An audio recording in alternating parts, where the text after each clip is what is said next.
Uyimizda shunday sukunat bor ediki, hatto nafasim og'zimga eshitilardi. Odatda bolalarimning qichuvi, erimning yotali, qaynonamning gudranishi bilan tolib-toshib turadigan bu katta hovli endi huvillab qolgandi. Erim Rossiyada. Ancha bo'ldi. Har kuni telefonlashib gaplashib turamiz, har kuni bir xil gap. Ishlaring yaxshimi? O'zingni ehtiyot qil. Bolalar yaxshimi? U bilan ham uzoqlashib ketgandekmiz go'yo. Soxinch deganlari avvaliga olovga o'xshab yuragingni kuydirar ekan. Keyin asta-sekin sovuq kulga aylanib qolar ekan. Bolalarimni qaynonam olib Toshkentga, opasinikiga to'yga ketganlariga ham bir hafta bo'ldi. Qaynotangiz yolg'iz qolmasin kelin, siz qoling. Bir haftada qaytamiz degandilar. Shunday qilib men va qaynotam bu katta huvillagan hovlida yolg'iz qoldik. Qaynotam odamovi kamgap inson. Bolasi uzoqda, xotiniyu nevaralari mehmonda, u kishi uchun ham oson emasligini bilardim. Ko'pincha ayvonda eski karavotda xayol surib o'tiradilar. Men o'z ishim bilan doim ovoraman, sigir so'haman, ovqat qilaman, uylarni yig'ishtiraman. Biz deyarli gaplashmasdik. Faqat zarurat yuzasidan, ota choy ichasizmi, kelin tuz bormi? Faqat shunga o'xshash so'zlar edi. Oradagi sukunat ba'zan menga og'ir yuk bo'lib tuyulardi. Kechqurunlari bu sukunat yanada avjiga chiqardi. Hovliga tun chokib chiroqlar yoqilganda, men o'z xonamda, u kishi o'z xonasida qamalib o'tirardik. Ba'zan u kishini u yoqdan bu yoqqa yurgani eshitilardi.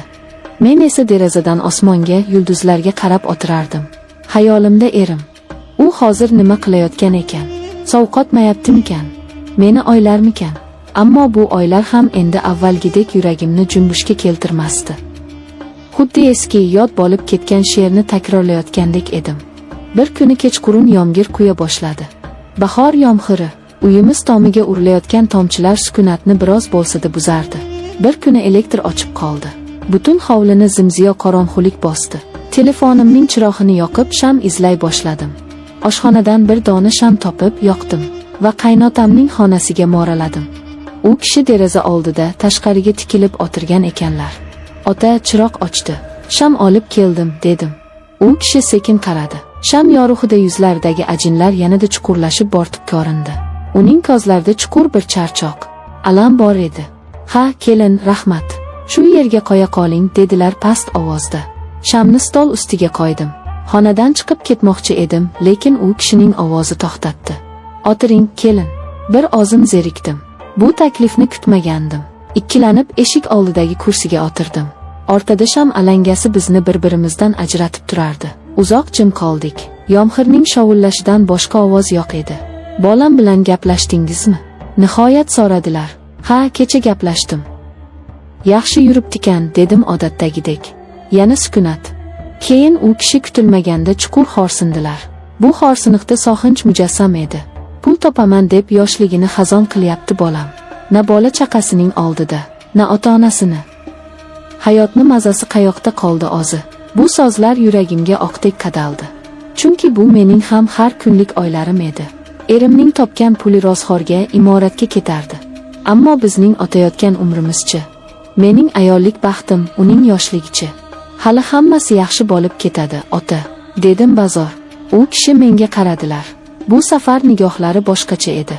Bu qaynotaning keliniga qarashi emasdi. Bu bir erkakning dardini tushungan ayolga qarashi edi.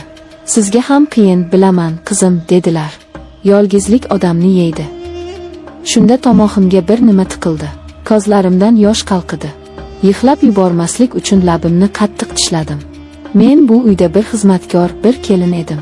Hech kim mendan senga ham qiyinmi deb so'ramasdi. Hamma meni kuchli deb o'ylardi. Ammo men charchagandim. Bilmadim, deya pichirladim. Shu payt u kishi o'rnidan turib yonimga keldilar. Men seskanib tushdim. U kishi qo'lini yelkamga qo'ydi. Men o'shanda dadamni mehribon qo'llarini esladim. O'zimni tutib tura olmadim, yig'lab yubordim. Uzoq vaqt davomida unutilgan barcha dardlarim, so'xinchlarim, yolg'izligim ko'z yoshlarimga qo'shilib oqardi.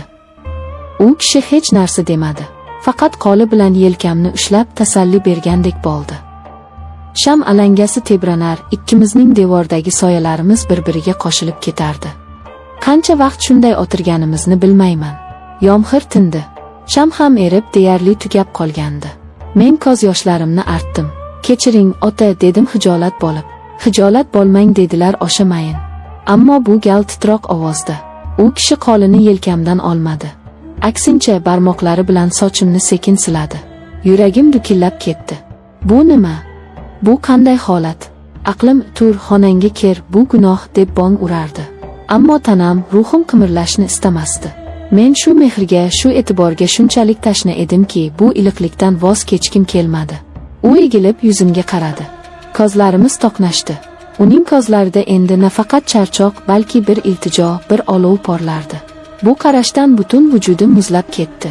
Qaynotam, erimning otasi. Bu fikr miyamda charx urardi. Ammo hozir u qaynotam emas, balki meni tushunadigan, dardimga sherik bo'lgan yagona inson edi. U sekin yuzimga yaqinlashdi. Men ko'zlarimni yumib oldim. Lablaridan aroqning hidi anqidi. Demak, yolg'izlikdan ichgan ekanlar. U meni opdi. Bu opichda na ehtiros, na shiddat bor edi. Bu ikki yolg'iz, yaralangan qalbning bir-biriga taskin berishga urinishi edi. Bu gunohkor, ammo shunchalik zarur bo'lgan bir taskin edi. Men qarshilik qilmadim. O'sha lahzada men na erimning xotini, na bu xonadonning kelini edim.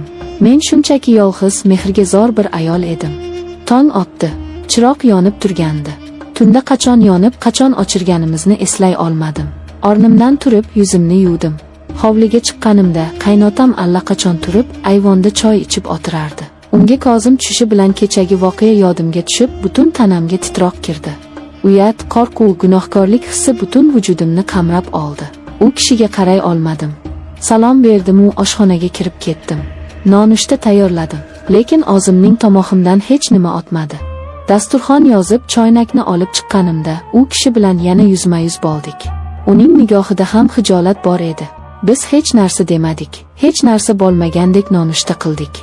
Ammo oramizdagi sukunat endi boshqacha edi. Bu bombosh, sovuq sukunat emasdi.